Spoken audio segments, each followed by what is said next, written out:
The year was 2147. For 200 years, humans had been part of something called the Galactic Concord. The Concord was a huge group of 847 different alien species. They lived together, traded together, and made laws together. The whole thing was run by three old and powerful races known as the Veiltari. These elder races believed they had a duty to help younger species become civilized. When humans first met the Concord, they were not given full rights. Earth was made a probationary member.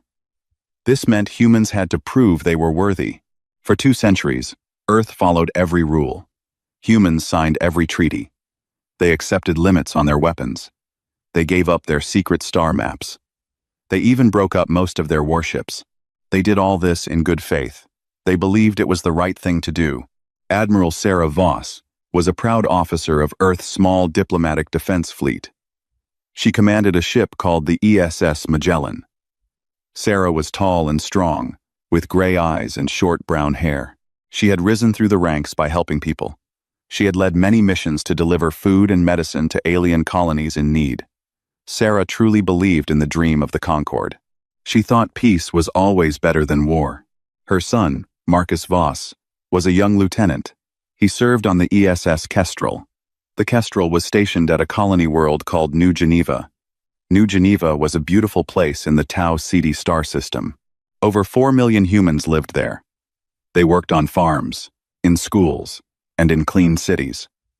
Marcus loved his life there. He often sent video messages to his mother. He showed her the green hills and the bright blue oceans. Sarah kept every single one of those messages.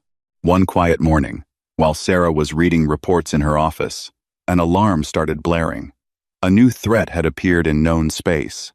A species called the Sral Vex was on the move. The Sral Vex were giant insect-like creatures. They lived outside the Concord borders. No one knew much about them. They had stayed silent for many years. But now, they were attacking. 12 human colonies on the edge of human space were under attack at the same time. The attacks were not random. They were planned with great care. The Sral Vex had been watching humans for a long time. They had picked humans because Earth had the weakest defenses in the whole Concord. The bug-like aliens wanted 3 things. They wanted human bodies for food. They wanted human technology to copy. They wanted human prisoners to use as slaves. Sarah's hands trembled as she read the reports. Then her personal screen lit up. It was a call from New Geneva. It was from Marcus. His face was pale. Behind him, alarms screamed and red lights flashed. "Mom," he said quickly, his voice shaking. "Something is wrong. The defense grid is failing. There are ships in the sky. Big ships. They are not Concord ships." Sarah gripped her desk. "Marcus, listen to me. Get to the shelter. Right now." Marcus shook his head. "I have to help. There are children in the schools, Mom. I am not leaving them." Sarah felt tears in her eyes. "Marcus, please." Her son gave her a small, brave smile, the same smile he had as a little boy. "I love you, Mom. Tell Dad I love him too." The screen went dark. Sarah ran to the bridge of the Magellan. She ordered her fleet to head for the trouble at top speed. The engines of her ship roared to life. The Magellan jumped through space, bending the stars around it. But she also did what the rules said she must do. She called the Concord Council. She sent an urgent message to the Veiltari elders. She begged them to send their mighty fleets. She invoked Article 7 of the Mutual Defense Pact. This was the most serious call for help that any Concord member could make. It was a promise from all 847 species. If one was attacked, all would defend. It was the great promise that had kept peace in the galaxy for 10,000 years. The Concord Council took 6 full days to even meet about the problem. 6 days while humans died. 6 days of meetings about meetings. 6 days of careful debate about which laws applied. 6 days of polite letters between species who lived far away from any danger. While Sarah waited, she could only watch. Her own ships were too few and too weak.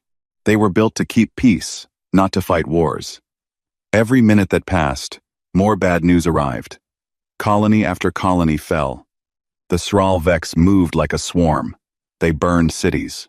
They took prisoners by the thousands. They left only ash and silence behind. Sarah tried to reach New Geneva again. The signals were jammed. She paced the bridge of her ship, hour after hour. She did not eat. She did not sleep. The other officers tried to talk to her, but she did not hear them. All she could think about was her son's last smile. She thought of him as a small boy, learning to ride a bike. She thought of him laughing on his birthday. She thought of him as a grown man, telling her he was joining the fleet. Every memory was now wrapped in pain. Finally, after 6 long days, the Viltari Council made their decision. Sarah waited in front of the screen, hoping for help. The lead Viltari was a tall, thin alien with golden skin and 4 eyes. He spoke in a smooth, calm voice, the voice of a creature who had never lost anyone he loved. After deep thought, the elder said, "This council has decided that the Sralvex are a developing civilization. They deserve our patience and our understanding. We will offer to talk with them. The non-intervention doctrine prevents us from sending warships. We are also concerned that the attacked human colonies were located in disputed border zones. We feel deep regret for the human losses. We hope humans will accept our wise judgment in this matter." Sarah stared at the screen, her mouth open.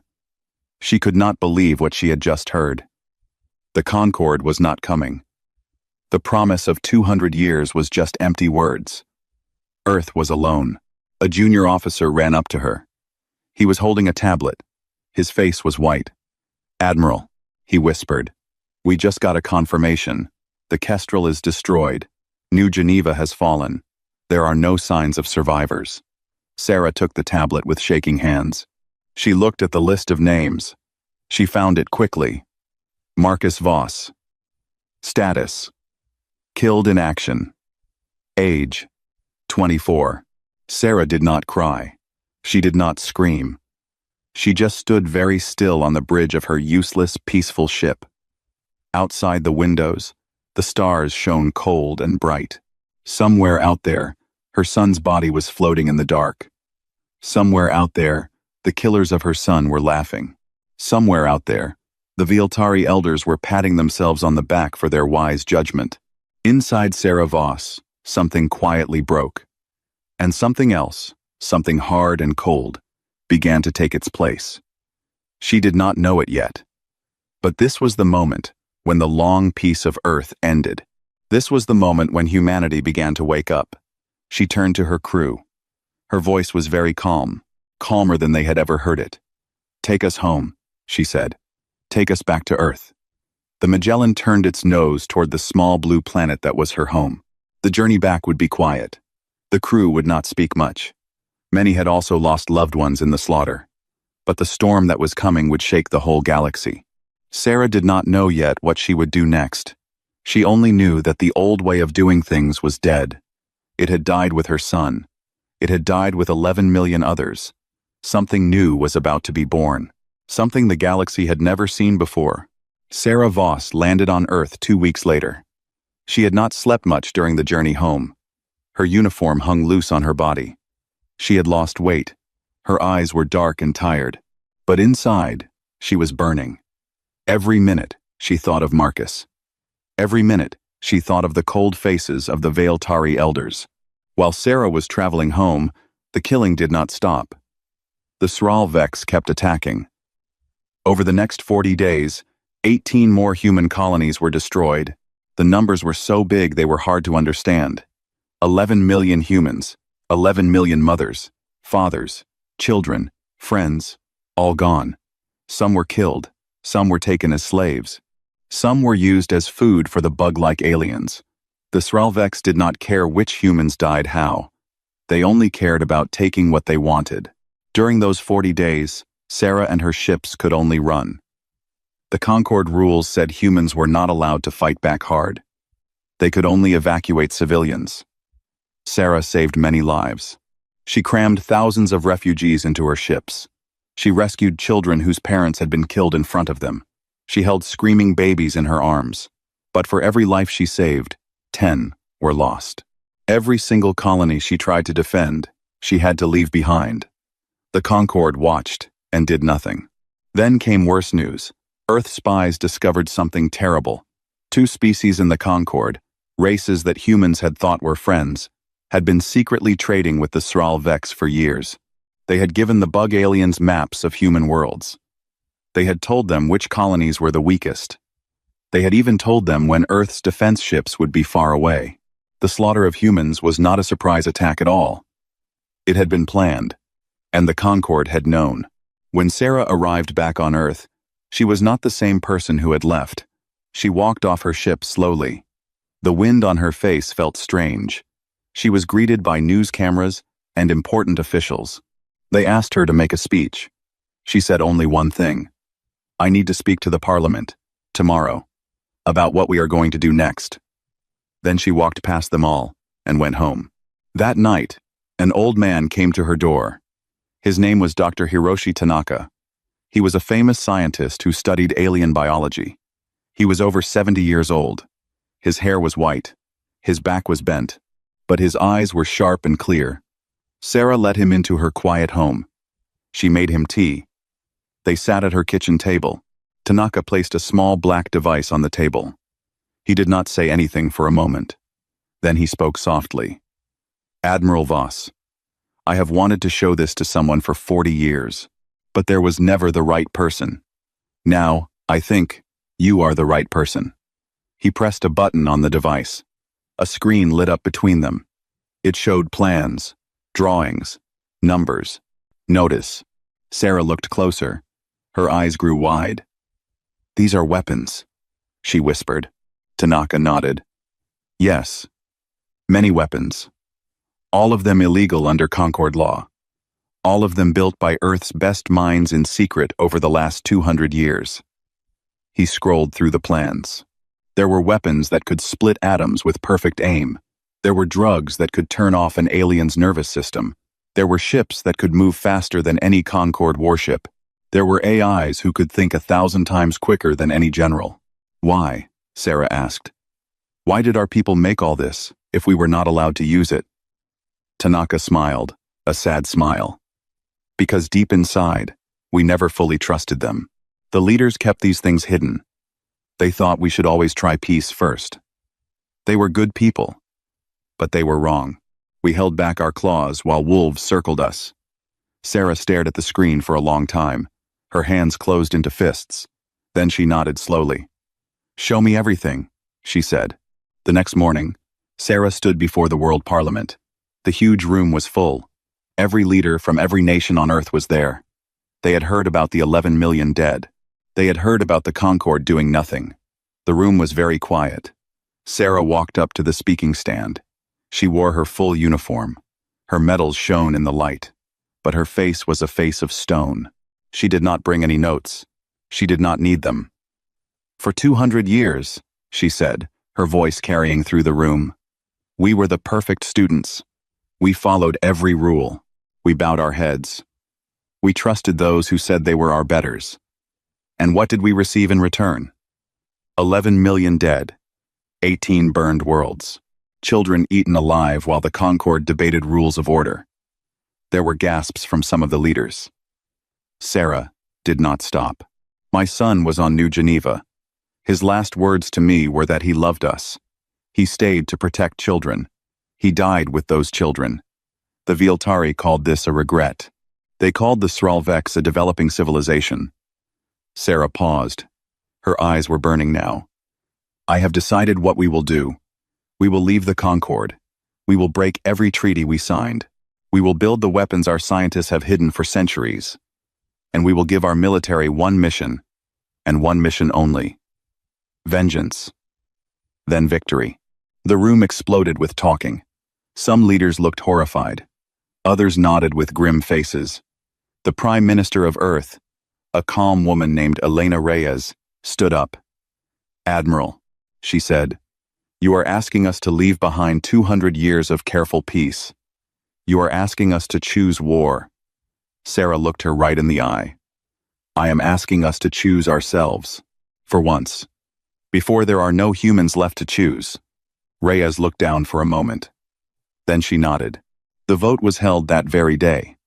The leaders of Earth voted on whether to break with the Concord and prepare for war. The result came in fast. 847 votes for war, 12 votes against. It was done. The room stood silent for a moment, as the numbers appeared on the great screen. Some leaders cried. Others stood with hard faces. A new path had been chosen. There would be no turning back. That evening, Prime Minister Reyes stood in front of every camera in the galaxy. The flag of Earth behind her had a black ribbon across it, mourning for the dead.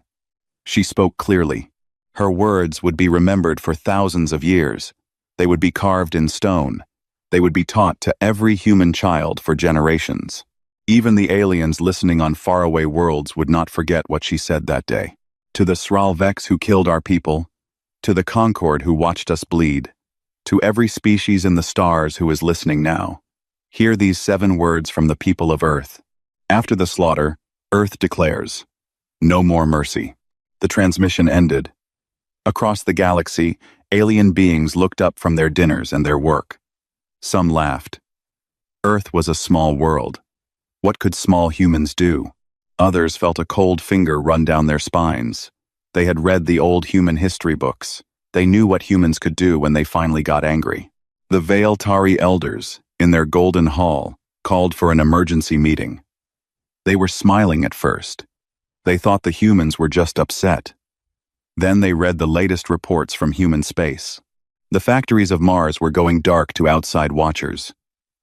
Earth was closing its gates. The smiling stopped. In her office, Sarah Voss sat alone. On her desk was a picture of Marcus, age 7. He was smiling at the camera. He was holding a small, rescued bird. She touched the picture gently with one finger. The picture was old and a little faded.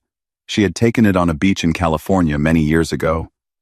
Marcus had found the bird with a hurt wing. He had carried it home in his small hands, very gently. He had spent weeks helping it heal. When the bird was finally able to fly again, he had set it free. He had cried a little, but he had been proud. Soon, she whispered to the picture. Soon, my boy. They will know your name. They will all know your name. And the names of every single person we lost. I promise you. I promise you with everything I have left. The galaxy will never forget what they did to us. She held the picture against her chest for a long time.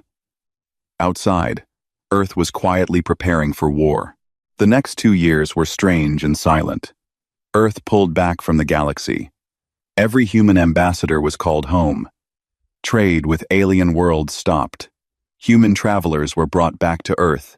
The bright lines of communication that had connected humanity to the Concord went dark, one by one. From the outside, it looked like Earth had given up. It looked like humanity was hiding in shame after their losses. The Veiltari elders smiled at this. They thought the humans were sulking. They told each other that humans would soon come back, begging to be let into the Concord again. The elders were used to younger species being weak. They thought all young species had to be tamed. They could not imagine that anything new and dangerous was happening on the small blue planet.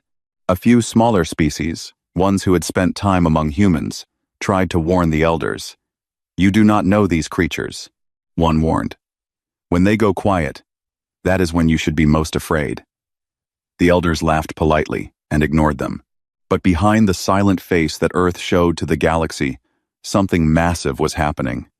It was the biggest change in human history. On Mars, the great farming domes that had grown food for centuries were emptied. The soft brown soil was scraped out and replaced with steel floors. Heavy machines moved in.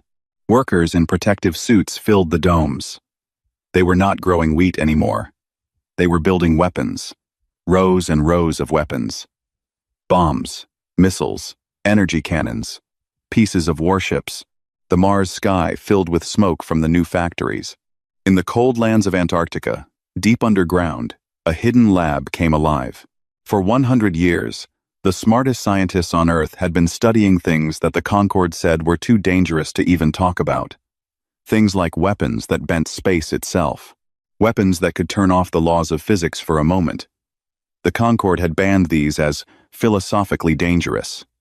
Now, those same scientists worked openly. They had funding. They had freedom.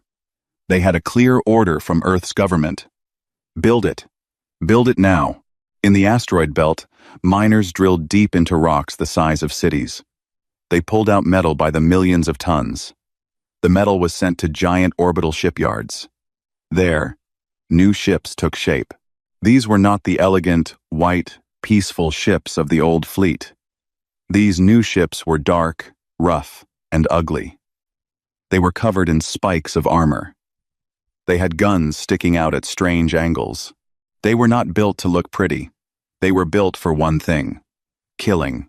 In the AI labs of Toronto and Tokyo, the chains came off the great thinking machines. For 2 centuries, Earth's most powerful AIs had been kept on tight leashes. They had been forced to think slowly. They had been forced to follow safe rules. The Concorde had been afraid of human AIs. Now, those AIs were given full power. They thought 1,000,000 times faster than any human. They worked together to design weapons. They planned battles before the battles happened. They learned everything about every alien species in the Concorde. Sarah Voss was given a new title. She was now Grand Admiral of the United Terran War Fleet. She had complete command of every human warship. Her hair had turned white at the temples in just 2 years. She did not laugh anymore. She did not cry either. She worked 16 hours a day. She visited shipyards. She read battle plans.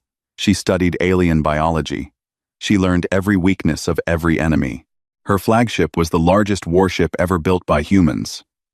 It was 12 kilometers long. It was as big as a small city. Its armor was thicker than any building. It carried weapons no one had ever seen before. The ship had a special name. Sarah had chosen it herself. It was called the ESS, Marcus. Every time she walked onto its bridge, she felt her son's hand on her shoulder. On the same day that the Marcus rolled out of the dry dock, Sarah called all her admirals together. She showed them the file Tanaka had given her. She showed them the new factories. She showed them the new fleet. "We are no longer the people we used to be," she told them. "We will never be those people again. But we will save what is left of humanity. And we will send a message that lasts 10,000 years." While the ships and weapons were being made, Earth spies did their work. They were called ghost operators. They went deep into Concorde territory. They wore disguises. They paid for secrets. They broke into computer systems. They risked their lives every single day. After 18 months of this work, they found something that made even Sarah Voss feel cold. A young agent named Anya Sharma was the one who brought the file home. She was thin and young, with dark hair and sharp eyes. She had been a journalist before the slaughter. Now, she was a spy. She walked into Sarah's office one morning and put a data crystal on the desk. "Admiral," she said quietly, "you need to see this. You need to understand what really happened." Sarah looked into the young woman's eyes. There was anger there, and pity. Sarah was not sure she wanted to know, but she had to. The crystal showed everything. The Sralvex were not a wild species who had attacked humans by chance. They were a tool, a weapon. The Veiltari elders, for many centuries, had used the bug-like creatures for one job. The Sralvex were the colors. They were the cleaners. Whenever a young species in the Concorde did not behave right, whenever they got too proud or too strong, the Veiltari quietly let the Sralvex know. The bugs would come. They would burn. They would feed. The young species would be made small again. The Veiltari called this correction. Humans, the file showed, had been chosen for correction. Earth was growing too fast. Earth had too many ideas. Earth had too much hope. The Veiltari wanted humans humbled. They wanted humans broken. They wanted humans to come crawling back, ready to follow rules forever. The whole slaughter, every dead child, every burned city, every cry of pain, had been planned by the smiling old aliens in their golden hall. Sarah read the file twice. Then she read it a third time. She did not say anything. She just sat at her desk and stared at the wall. Anya stood quietly. She knew what this meant. Outside the window, the moon was rising over the ocean. The stars were coming out. Somewhere up there, The killers of Sarah's son were going to bed in their warm rooms. They were not afraid. They thought their plan had worked. They were waiting for Earth to come crawling back. Sarah finally stood up. Her face was perfectly calm. Her voice was perfectly steady. "Anya," she said. "Thank you." The young agent nodded and left the room. Sarah walked through the long corridors of Earth's command center. She walked past sleeping officers and quiet rooms. She walked up to the highest deck. She walked out into the cold night air. She looked up at the sky. She picked out a star. She knew which one. "Marcus," she said, very softly. "I know now. I know everything." She stood there alone for a long time. Then she went back inside. She walked to the bridge of the ESS Marcus. 4,000 other warships waited in the sky around the great flagship. They were full of crews who had memorized the names of the 11 million dead. Crews who had trained until they could fight in their sleep. Crews who were waiting for one word. Sarah Voss sat down in the captain's chair. She looked at the navigator. Her voice was as cold as deep space. "Set course for the Sralvex homeworld. Maximum speed." The navigator's hands flew over his controls. "Course set, Admiral." Sarah looked at the starfield on the great window. "Then take us there. We start with them." The fleet of Earth turned as one. 4,000 engines lit up. The galaxy was about to change forever. The first warning the Sralvex got was when their long-range scanners filled up with red dots. Thousands and thousands of red dots. The bug-like aliens were sitting on the worlds they had won. They were eating well. They were proud. Their queens were laying eggs in human cities. Their workers were melting down human buildings for material. They had no fear. They thought their masters in the Concord would protect them. Then the human fleet arrived. There was no warning. There were no demands. There were no offers of peace. There were only ships. 4,000 of them. Black and silent. They came out of faster-than-light travel right above the Sralvex homeworld. The bug aliens scrambled their fleet. Their warships rose from the surface. Their numbers were huge, too. They had 2,000 vessels in this star system alone. They believed they had the bigger force. The battle that followed lasted 11 minutes. That was all. The new human weapons went off. Bright flashes filled space. The Sralvex ships, which had once destroyed human colonies easily, simply broke apart. Their armor was too thin. Their guns were too slow. Their pilots had never faced anything like this. The new human ships moved like shadows. They struck without being seen coming. They left no time to surrender. They left no chance to run. After the space battle, Sarah Voss did not stop. She sent down landing forces. She launched bombs that ruined the bug aliens' food supply. She had her scientists release a virus that only attacked the Sralvex queens. The hive worlds began to die from the inside. Without queens, no new bugs could be born. Sarah's ships hunted every flying nest, every secret base, every breeding world. There was no place to hide. There was no place to run. What followed in the next 90 days was not really a war. Wars have rules. Wars have prisoners. Wars sometimes end with handshakes. This was something else. This was a whole species being erased from the galaxy. The Sralvex had ruled 60 worlds. By the end of 3 months, they ruled none. Their hives went silent. Their queens died, one by one. Their soldiers fell. The big bug civilization, which had eaten millions of humans, simply ceased to exist. While this was happening, the rest of the galaxy began to panic. Reports flooded into the Concord. Strange new human ships, armed with terrifying weapons, were destroying everything in their path. Old alliances fell apart overnight. Smaller species who had sided with the Veiltari now wondered if they had picked the wrong side.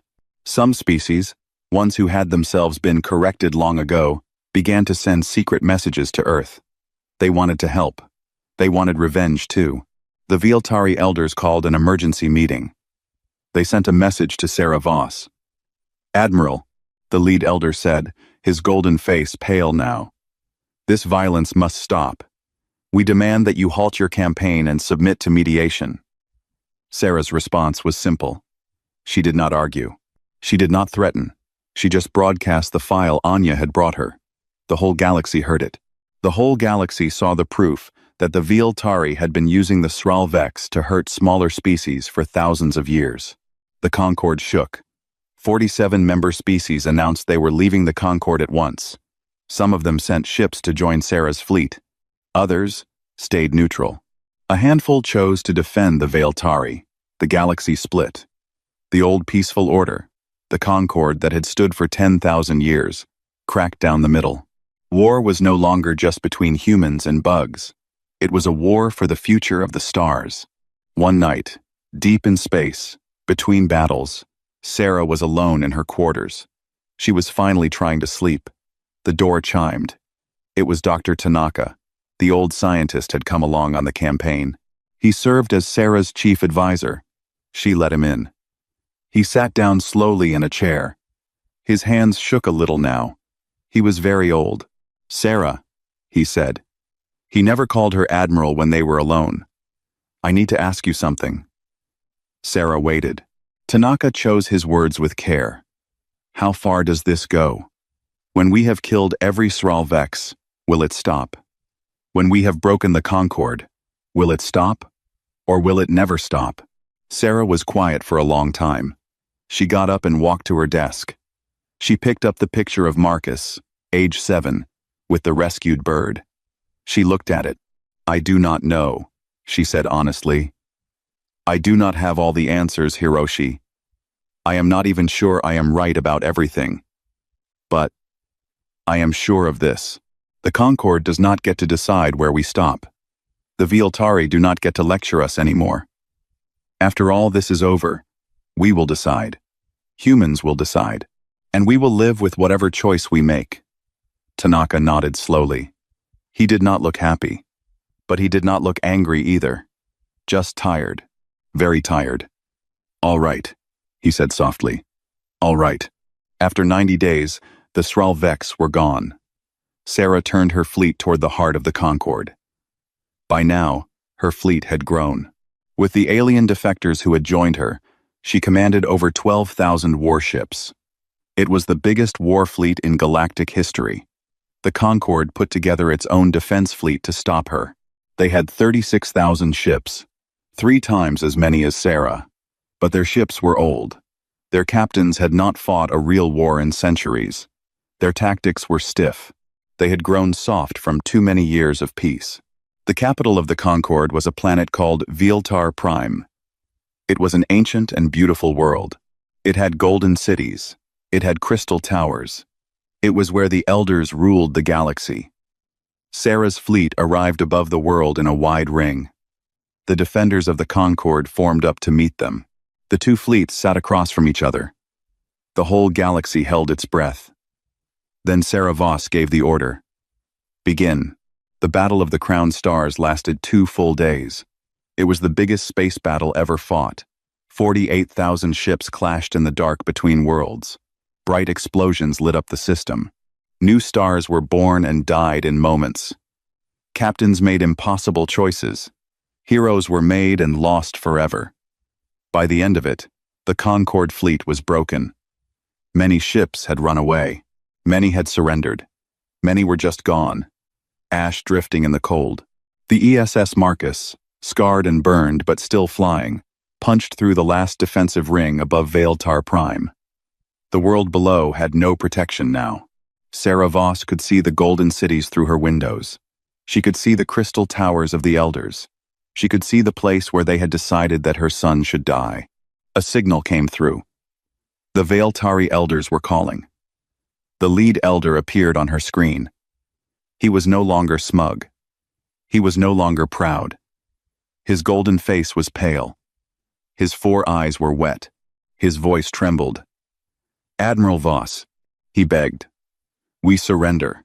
Without conditions. We will pay any price. We will give up all our power. We will hand over every council member who hurt your people. Please, please stop." Sarah looked at him. She felt nothing. No joy.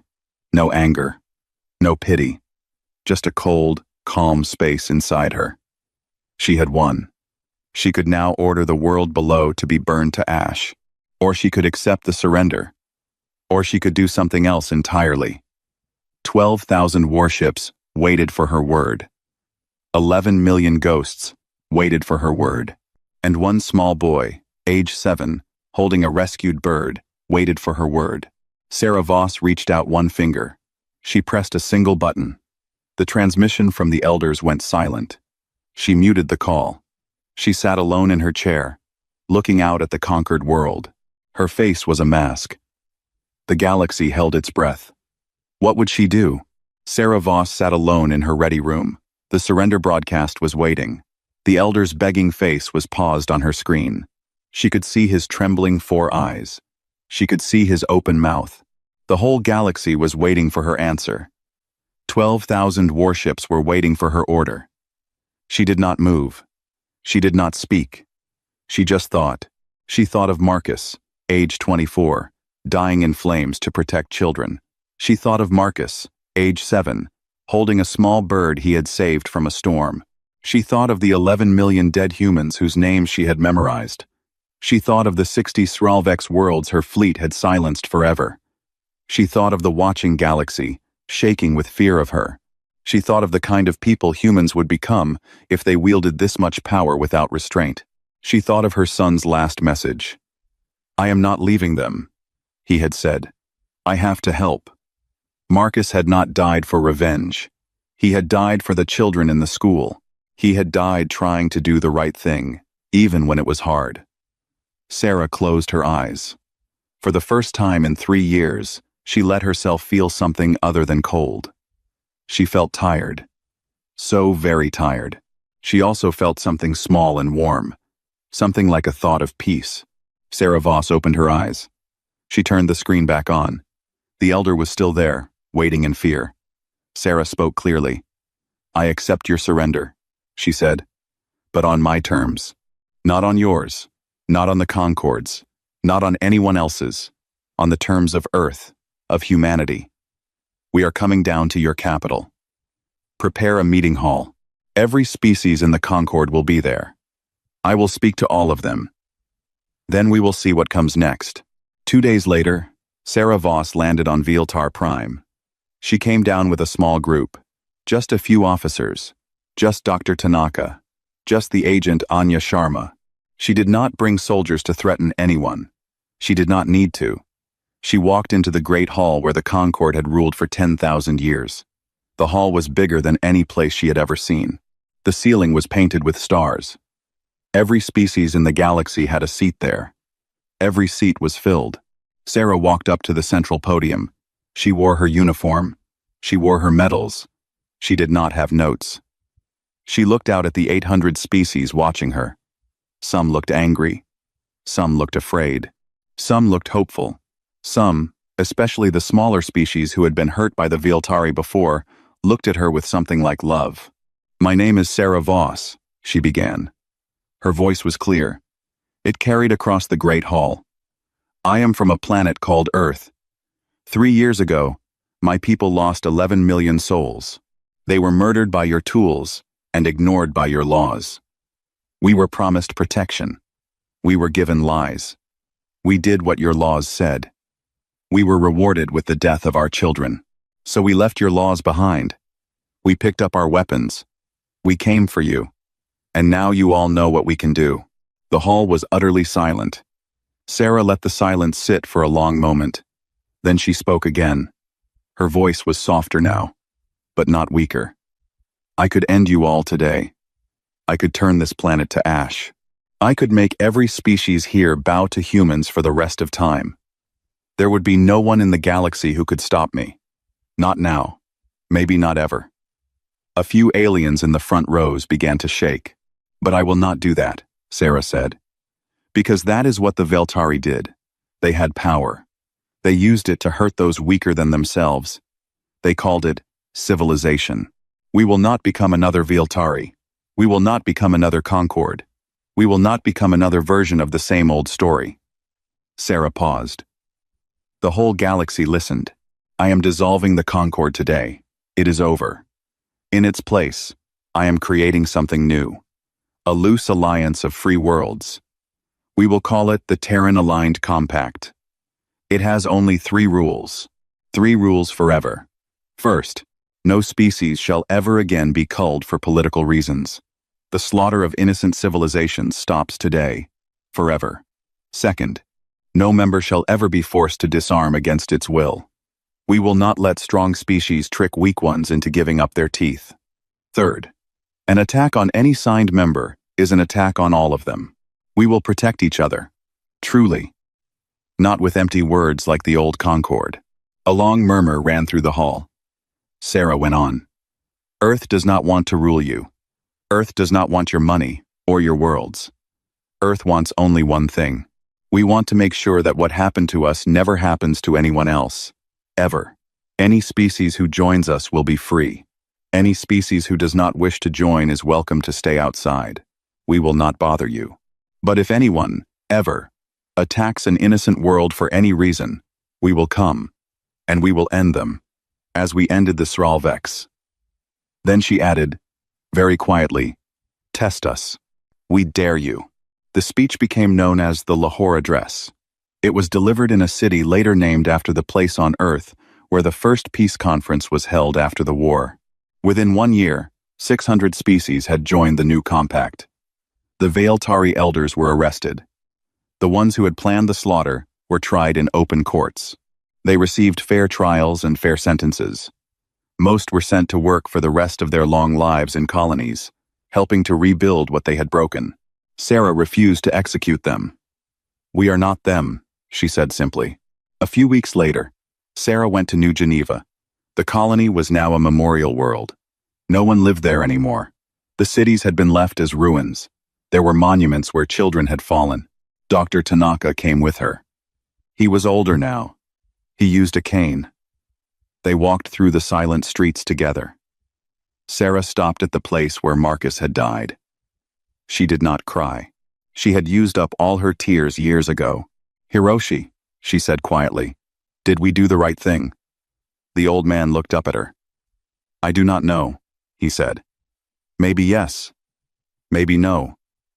We saved many. We killed many. We carry it all now. Sarah nodded. Yes. We carry it all now. They stood there for a while, in the cold, quiet wind. The stars came out one by one. They were different stars now. They belonged to a different galaxy. 5 years later, Sarah Voss retired from the military. She had grown old fast. Her hair was fully white. Her shoulders were a little bent, but her eyes were still sharp. On her last day in service, there was a ceremony.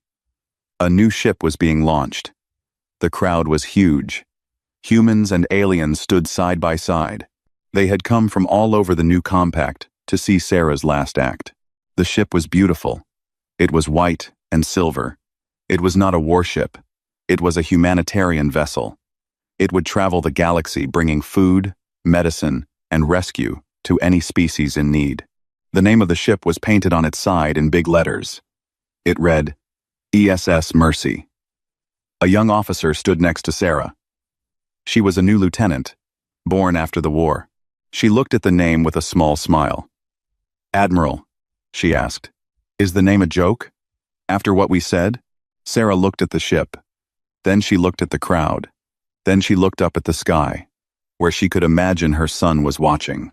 She answered without anger, without pride, with just a quiet, hard wisdom that had been bought with rivers of pain. We told the galaxy there would be no more mercy. We meant it. We delivered. And now that everyone understands what humans can do, now that everyone knows we are not weak, now that no one will ever again think of us as easy prey, now we get to choose mercy again. Not because we must, not because someone tells us to, because we will. That is the difference. The choice is ours now, and we choose this. She lifted her hand and saluted the white ship. The ESS Mercy lifted off slowly. Its engines glowed soft blue. It rose through the clouds. It climbed past the moon. It picked up speed. It flew toward a distant star, where a small species needed medical help. 200 years before, That species would never have asked humans for help. Now, they had begged for it. Now, humans were the first to come. Sarah Voss watched the ship until it was just a tiny dot. Then she watched until it was gone. Then she went home. The slaughter was over. The mercy had begun.